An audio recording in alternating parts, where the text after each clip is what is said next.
xibaar yu wér te wóor ca tàng-tàng ba abonnez-vous pour ngeen di mën di jot suñuy vidéo. jërë ngeen jëf ci ànd gi ak ñun ci chaîne bii di Buzz 221 HD ginnaaw bi nga xamee ni ñu ngi koy tudd ci mbirum Pape Cheikh Diallo moom Eumeu Sène daan ne weddi lu ni mel waaye daal am na sax ab plainte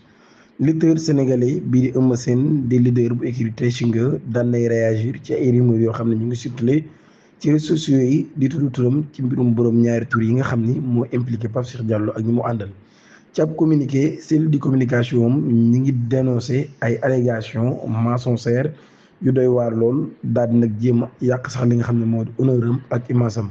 bu ñu sukkandikoo ci cellule am nag daal accusation yooyu ñuy relayé ci ñenn ñi nga xam ni ñoom ñoo yor ay plateforme numérique loolu yi amul benn fondement waaye tamit loolu yi ab campagne de désinformation bu mag la.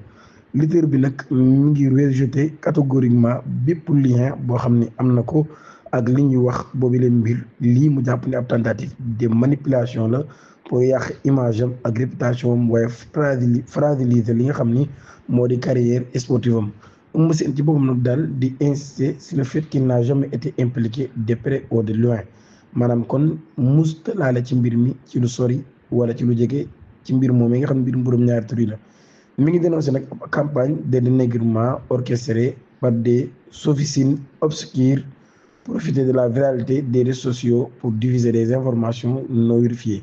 ci gravité wu mbir boobee nag daal leader bu Teranga bi daan nay annoncé intention bi mu am ngir dem ci yoon daal di déposer ab plainte loolu yi nag daal ci balaa yàgg dara ci ñi nga xam ne autorités compétents yi